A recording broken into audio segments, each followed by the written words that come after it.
Normally आप लोगों ने ये ज़रूर देखा होगा कि जैसे ही सीनियर सिटीजन्स जो हैं या फिर माता पिता जो हैं वो अपनी संपत्ति जो है वो अपने बच्चों के नाम पर ट्रांसफ़र कर देते हैं, तो वो जो बच्चे हैं वो अपने माता पिता का या फिर सीनियर सिटीजन्स का ध्यान रखना बंद कर देते हैं, उनको मेंटेन करना बिल्कुल ही बंद कर देते हैं। लेकिन अब ऐसा बिल्कुल भी नहीं होगा, क्योंकि सीनियर सिटीजन्स के लिए एक बहुत ही बढ़िया कानून आ चुका है। उसमें यह है कि अगर कोई भी सीनियर सिटीजन्स जो है या फिर माता पिता जो है, अगर वो किसी एक पर्टिकुलर बच्चे को अगर अपनी ज़मीन का या फिर संपत्ति का अगर कोई एक टुकड़ा भी नहीं देता है, तो भी उस बच्चे को जो है वो अपने माता पिता को मेंटेन करना पड़ेगा, और वो अपने माता पिता को या फिर सीनियर सिटीजन्स को मेंटेन करने से बिल्कुल भी मना नहीं कर सकता। सो फ्रेंड्स, जानेंगे आज की इस वीडियो में क्या हो लेटेस्ट कानून जो कि सीनियर सिटीजन्स के लिए एक वरदान है और सीनियर सिटीजन्स के फेवर में आया है। सो फ्रेंड्स, मैं हूं एडवोकेट मोहित और आप देख रहे हैं हमारा चैनल लीगल अटैक। अगर आपने ये चैनल अब तक सब्सक्राइब नहीं किया तो चैनल को सब्सक्राइब कर लीजिए,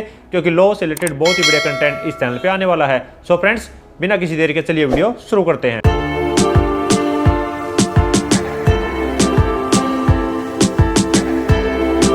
सो फ्रेंड्स, जिस जजमेंट में ये लॉ पॉइंट डिसाइड किया गया है उसका नाम है Govind Lodhi versus state of Madhya Pradesh and others. ये जो जजमेंट है ये आई है 5 सितंबर 2024 को और डिसाइड की गई है honourable Madhya Pradesh high court के द्वारा। तो सबसे पहले हम इस केस के फैक्ट्स जान लेते हैं कि इस केस में क्या हुआ था। तो इस केस में एक लेडी थी जिसका नाम था हक्की बाई और उसके 4 लड़के थे, और उस लेडी का ये कहना था कि मेरी जितनी भी संपत्ति है मैंने अपने लड़कों में जो है वो डिवाइड कर दी है, और जिस टाइम मैंने अपनी संपत्ति अपने लड़कों को दी थी तो मेरे लड़कों ने ये मुझे वादा किया था कि वो मेरा ध्यान रखेंगे, मेरे को मेंटेन करके रखेंगे और मेरी ज़रूरतमंद की जो भी चीज़ें हैं उनको प्रोवाइड करेंगे, और मेरे को ये अश्योरेंस दी थी कि वो कोई भी दिक्कत नहीं होने देंगे। लेकिन जैसे ही ये संपत्ति मैंने अपने बेटों को दी है, अपने बच्चों को दी है, तो उस संपत्ति के ट्रांसफ़र होने के बाद मेरे बच्चों ने मेरे को मेंटेन करना बंद कर दिया है, मेरी तरफ ध्यान देना बंद कर दिया है और मेरी बिल्कुल ही सुनना बंद कर दिया है। तो यहाँ पर उस लेडी ने अपने बच्चों से परेशान होते हुए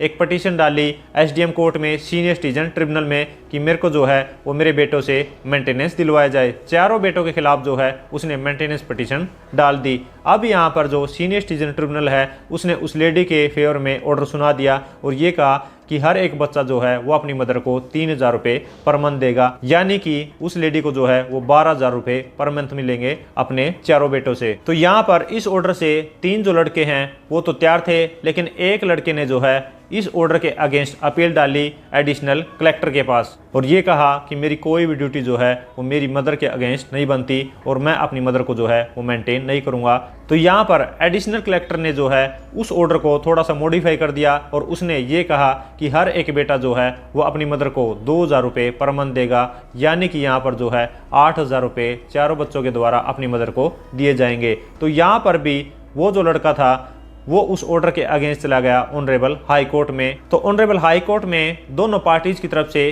काफ़ी सारे आर्ग्यूमेंट थे। उस लेडी की तरफ से ये आर्ग्यूमेंट थे कि मेरे बेटे जो हैं वो मेरे को मेंटेन नहीं करते और संपत्ति लेने के बाद जो है ये मेरा कोई भी ध्यान नहीं रखते, और इनका जो व्यवहार है मेरे खिलाफ वो बिल्कुल ही ठीक नहीं है, और इनकी लाइबिलिटी बनती है कि ये मेरे को मेंटेन करके रखे, और जो सीनियर सिटीजन ट्रिब्यूनल ने ऑर्डर पास किए हैं वो बिल्कुल ही ठीक पास किए हैं। और उस बेटे की तरफ से ये आर्ग्यूमेंट थे कि मेरी कोई भी लाइबिलिटी जो है वो अपने मदर को मेंटेन करने की नहीं बनती, इन्होंने जो है वो मेरे को कोई भी संपत्ति नहीं दी है, और साथ में बेटे का कहना ये भी था कि इन्होंने सारी संपत्ति जो है वो बाकी के 3 लड़कों में डिवाइड कर दी है और मेरे को जो है उस संपत्ति में से एक भी टुकड़ा नहीं दिया है, तो मेरी कोई भी लाइबिलिटी जो है वो मेरी मदर के अगेंस्ट मेंटेन करने की नहीं बनती है। तो यहाँ पर जो भी सीनियर सिटीजन ट्रिब्यूनल ने ऑर्डर पास किया है उसको मॉडिफाई किया जाए और मेरे खिलाफ जो भी मेंटेनेंस का ऑर्डर हुआ है उसको कैंसिल किया जाए। तो यहाँ पर ऑनरेबल हाई कोर्ट ने दोनों पार्टीज के आर्ग्यूमेंट सुनने के बाद ये डिसीजन दिया कि जो मेंटेनेंस है वो किसी भी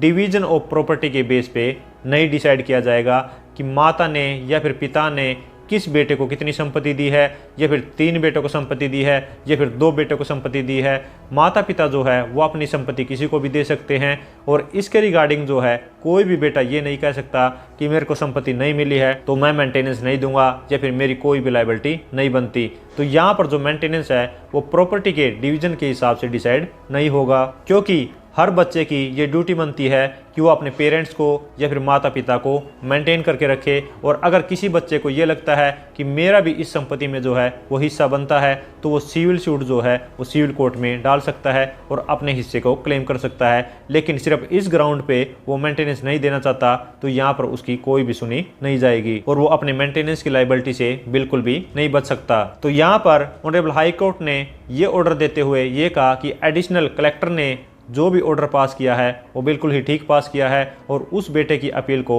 यहाँ पर डिसमिस कर दिया गया। सो फ्रेंड्स, आशा करता हूँ कि आप लोगों को समझ आ गया होगा कि अगर कोई भी माता पिता जो है या फिर सीनियर सिटीजन्स जो हैं वो अपने किसी एक पर्टिकुलर बेटे को या फिर बेटी को अगर कोई भी संपत्ति नहीं देते तो भी उनको जो है वो मेंटेनेंस मिलेगा। और बेटा या फिर बेटी इस बात को कह के कि हमें कोई भी संपत्ति नहीं मिली है तो वो मेंटेनेंस देने से नहीं बच सकते। और साथ में ही ये भी समझ आ गया होगा कि माता और पिता जो हैं या फिर सीनियर सिटीजन्स जो हैं वो हर एक बेटे से जो है वो मेंटेनेंस को क्लेम कर सकते हैं। तो ये जो जजमेंट है या फिर ऑर्डर है या फिर कानून जो है वो सीनियर सिटीजन्स के लिए वरदान है। और सीनियर सिटीजन जो हैं वो अपने किसी भी बेटे से या फिर सारे बेटे से या फिर बेटी से जो है वो कभी भी मेंटेनेंस क्लेम कर सकते हैं और कोई भी बेटा या फिर बेटी जो है उनको मेंटेनेंस देने से मना नहीं कर सकता। सो फ्रेंड्स, आशा करता हूँ इस वीडियो से आपको कुछ सीखने को मिला होगा। और अगर ये वीडियो आपको अच्छी लगी तो लाइक कीजिए, शेयर कीजिए। और अगर आपने ये चैनल अब तक सब्सक्राइब नहीं किया तो चैनल को सब्सक्राइब कर लीजिए, क्योंकि लॉ से रिलेटेड बहुत ही बड़े कंटेंट इस चैनल पे आने वाला है। सो फ्रेंड्स, इस वीडियो में इतना ही। मिलते हैं नई वीडियो में नए किसी लीगल टॉपिक के साथ। तब तक के लिए thank you so much. Bye bye.